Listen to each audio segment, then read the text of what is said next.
Halo guys, selamat datang di channel Ajaib Berbicara ya guys ya. Jadi di kesempatan kali ini kita mau ngebahas soal perbedaan. Apa tuh? Kamu nanya. Perbedaan kucing dan anjing ya guys ya. Goblok! Nah.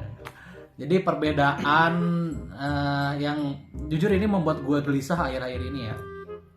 Yaitu zaman remaja anak 90-an. Jadi kan masih agak anget ya. Sama zaman remaja sekarang. Artinya yang lahir tahun 2000-an, 2010. Masih bayi dong. Masih bayi bang. Ya, maksudnya yang lahirnya 2010, 2009. Ya, intinya 2007 go ke atas lah, yang masih 17 tahun ke bawah gitu ya. Oke, ini kenapa sedikit agak apa ya? Bukan mengganggu sih, agak menarik perhatian aja. Karena apa ya? Gue ngerasa privilege anak sekarang itu jauh lebih besar dibanding privilege mungkin lu kan seumuran lah ya. Lahirnya 90-an lah ya. Kita kan lahir 90-an. Jadi masa remaja kita kan masih belum ada YouTube. Ya kan, YouTube masih baru-baru gitu ya. Sosial media juga masih baru-baru. Dan juga ya kita paling main dulu layangan, kaleci gitu ya. Sekarang kan udah hampir nggak ada lah ya. Ya kan anak-anak sekarang kayak udah nggak kenal namanya kaleci, layangan gitu ya. Bener-bener umur sepupu gue pun 5 tahun udah kenal internet. Udah pegang HP. Iya udah pegang HP. YouTube udah bisa WhatsApp loh. Umur 5 tahun lah. Gue jujur ya, HP pertama gue itu ketika gue kelas 1 SMP. Itu pun Asia Hidayah. Valid ya. Satu SMP itu kira-kira gue tahun 2009, 2010 lah. Itu pertama kalinya gue punya HP guys. Dan HP-nya pun bukannya bisa internet. Asia itu nggak bisa internet kan. Cuma bisa SMS telepon gitu kan.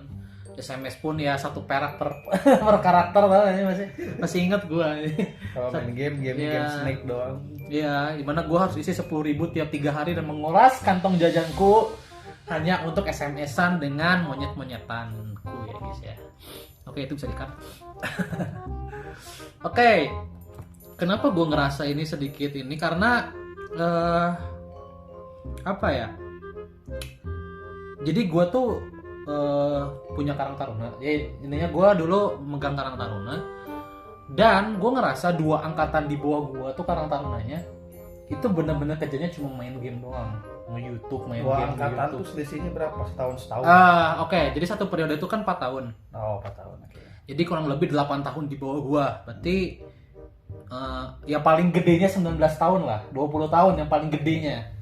Jadi rata-ratanya anggotanya itu 15, 16 aja, remaja-remaja gitu. Kenapa gue ngerasa terganggu? Karena gue ngerasa mereka nggak produktif aja gitu.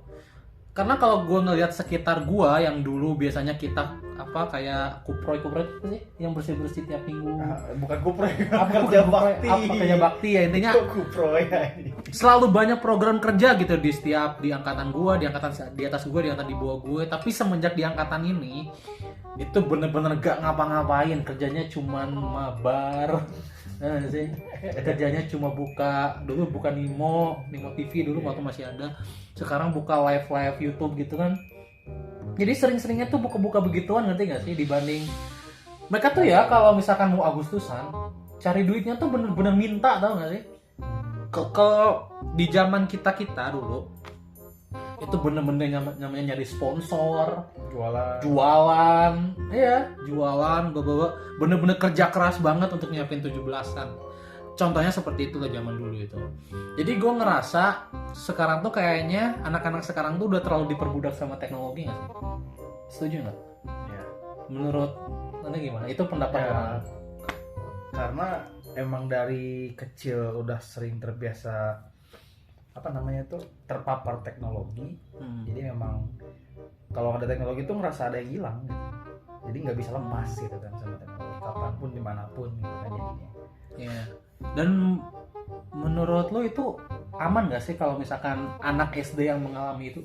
Beda sama kita ya, kalau misalkan kita yang udah di umur segini kan kita mungkin bisa menyikapi lebih dewasa gitu ya dalam hal seperti ini. Tapi kan untuk anak-anak yang 14 tahun, 15 tahun, ngerti gak sih, yang masih kertas putih tau lah ya.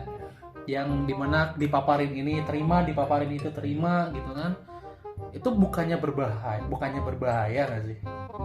Kalau nggak Atau- dikontrol pasti berbahaya. Jadi memang ya menurut orang ada positif negatifnya. Dibilang positif ada pasti dapat, negatif ya juga pasti ada, nggak mungkin lah. Tapi kalau yang berlebihan itu kan yang salah yang Ya. berlebihan gitu. Jadi gimana caranya itu dikontrol gitu ya. Hmm.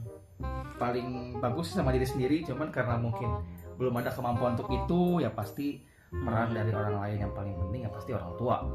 Iya benar sih. Dan implikasinya ya banyak lah. Mungkin dari kita ada ketidakpuasan melihat anak-anak sekarang, tapi mungkin ya ada sesuatu yang mungkin nggak bisa kita lihat, ngerti nggak? Karena kita bukan mereka.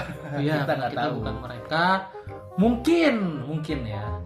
Dunia mereka ini bakal jadi dunia yang komersial, taruhlah. Kayak misalkan kayak mereka sering main game e-sport. Mungkin e-sport sekarang udah jadi industri. Atau misalkan mereka YouTube, mungkin sekarang dunia influencer lagi berkembangnya gitu kan. Mungkin aja ya. Apa yang mereka lakukan sebenarnya bisa juga berkembang menjadi besar. Suatu hal yang Ya, kita nggak bayangkan lah gitu. Iya, suatu hal yang sebenarnya kita bayangkan itu mereka kayak gitu, tapi sebenarnya bisa aja mereka sukses karena itu, ngerti nggak sih? Gitu. Mungkin itu sesuatu yang nggak bisa kita lihat, tapi justru jujur ya, in my opinion, baik lagi ini pendapat pribadi ya. Ada nggak sih mental ke arah sananya gitu? Kalau misalkan itu sudah dari kecil. Beda kalau kita mengenalnya di umur 16-17 tahun. Kalau kita kenalnya 15-17 tahun baru kenal, ibaratnya kita kan udah punya kemampuan untuk mengukur kan kalau umur segitu kan. Kemampuan untuk mengukur. Jadi ketika kita memilih itu sebagai jalan kita selanjutnya, kita kan udah bisa mengukur kan. Tapi kan kalau di umur segini belum punya. gimana? Nah, itu loh. Itu yang selalu jadi pertanyaan untuk gue. Karena gue ngeliat sepupu gue pun umur 6 tahun udah main begituan gitu kan. Bagaimana nanti ke depannya gitu, ngerti gak sih? Kedepannya apakah akan menjadi kebiasaan atau ya nggak tahu lah, sesuatu yang nggak bisa kita lihat dengan mata kepala kita sendiri gitu. Nah, di umur segitu lo ngapain? Di umur 10, 11, 12, umur 5 lah, 5 tahun. Apa lu udah kenal juga? Enggak kan? Kan zaman itu udah ada komputer kan? Udah, bahkan Ya, ya, udah ada komputer kan? bapak gua kan emang guru elektro. Oh, Dia emang iya.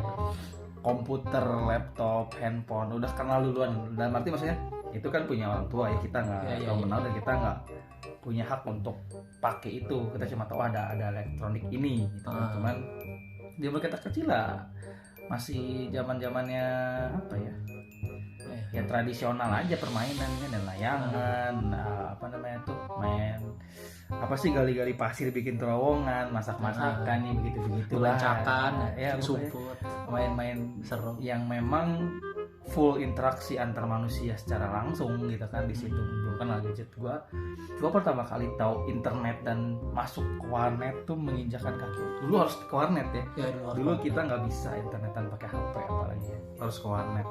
Itu kelas 6 SD ketika disuruh bikin tugas tentang alat musik saksofon. Masih inget gua. Alat musik saksofon dari guru SBK. Suruh searching, ya itu pertama kali gue menjakan ke warnet. Nggak tahu ada yang namanya operator warnet, ini komputer gimana cara pakainya gitu. Pertama kali di sana gitu. Searching masih yang pakai bilik-bilik tuh, yang yang apa, lesehan. Iya, Jadi banget. bukan di kursi, nggak ada kursi gaming lah dulu, mah nggak ada gitu kan. Itu pertama kali main internet, terus punya HP gue dulu pertama Mito. Iya, Kecil, tahu. yang keypadnya masih apa, ABCD yang ABCD. ngetik gitu kan, belum QWERTY. Itu juga cuma SMS, telepon doang, SMP kelas 1. Jadi memang karena bukan keterbatasan sih, karena memang belum zamannya.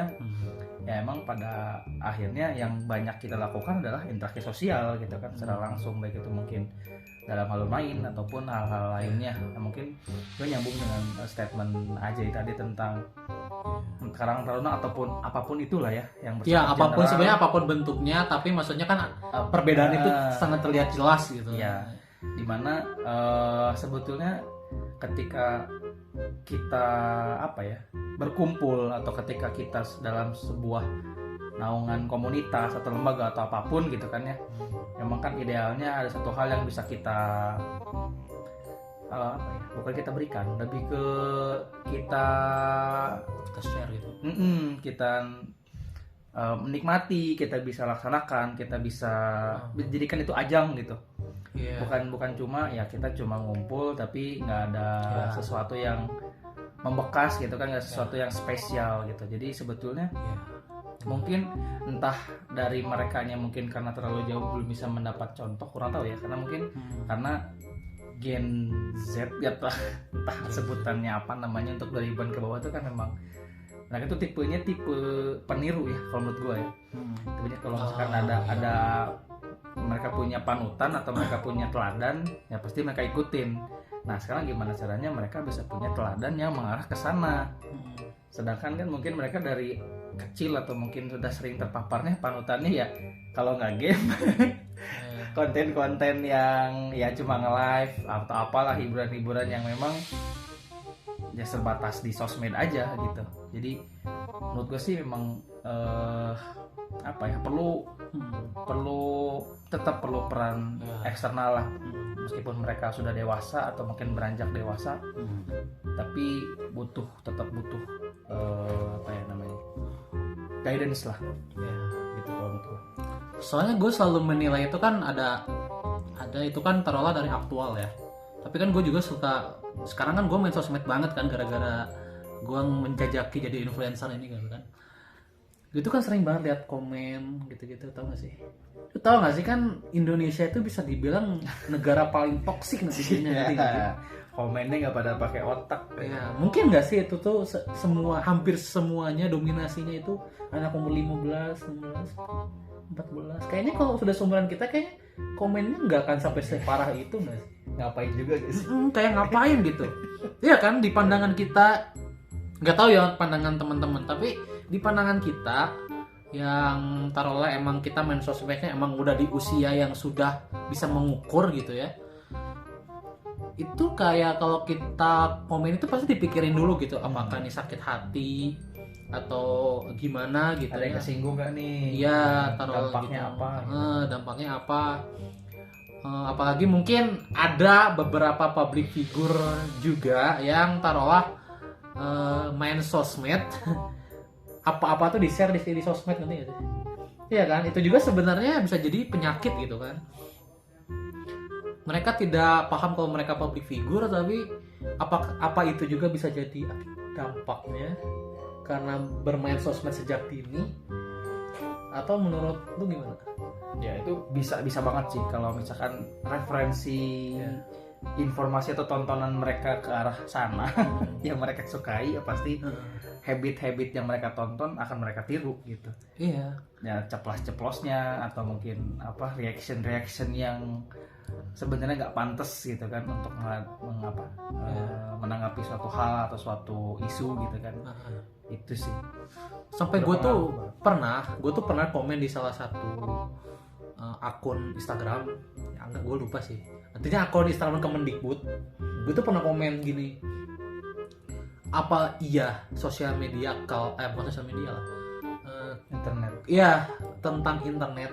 Sebenarnya tentang sosial media sih, lebih spesifiknya. Apakah nanti bersosial media itu ada kurikulumnya? Harus, karena ini bener-bener gak boleh sampai overload gitu, ngerti gak sih? Ini kan harus bener-bener dibatasi gitu cara bahasanya, cara ininya, cara itunya. Karena benar-benar di luar negeri itu benar-benar gak ditemuin sama sekali yang benar-benar sampai setoksik ini gitu ya, sampai akun Instagram bisa hilang, ya kan? Yang sampai akun YouTube juga bisa hilang gitu, bisa di-report ya kan? Akun TikTok juga bisa kena banned gitu kan, tiba-tiba kena banned gitu kan, di-report ormas guys. Kayak kemarin waktu ada beberapa TikToker yang bermasalah, tahu nggak sih? Ada beberapa TikToker yang sering kayak ngasih bantuan gitu, tahu nggak sih? Itu kan kemarin tuh sempet dibanting sama netizen kan. Gitu kan yang ngebulinya, buset. Wah gitu kan. Kita kan sampai geleng-geleng gitu ngelihat komennya. Oh udah anjing goblok, sampah lah, terus semua keluar gitu. Padahal gue yakin banyak dari mereka yang nggak tahu masalahnya gitu, tapi ya udah ya cuma ikut-ikutan gitu. Nah itu kan sebenarnya harus disosialisasikan nggak sih? Ya. Iya kan sejak dini. Dan menurut gue ini pendapat pribadi gue ya, menurut gue ya memang harus ada kurikulumnya sih, karena bener-bener sekarang sosial media itu udah jadi habit. Nanti nggak sih? Bahkan jadi kebutuhan. Iya, udah jadi kebutuhan, dan itu udah nggak akan bisa kita lepas kecuali internet sama Kominfo dicabut di seluruh Indonesia. Sekali juga demo. Ya, kemarin waktu Kominfo-nya ketangkep, apa ya toran-toran nggak jadi, tower-tower nggak jadi kan demo di mana-mana gitu kan, itu pun udah demo. Apalagi kalau internetnya dihapus semua. Nah itu menurut gue udah harus, untuk pendapat pribadi gue harus dikendalikan, minimal kepalanya tuh dari tingkat atas membuat sebuah kebijakan. Kemudian kita juga sebagai orang yang ibaratnya disosialisasikan juga harus menanggapi dengan kepala dingin. Jangan dengan kepala panas, dikit-dikit protes. Menurut gue itu udah harus dihindari sih.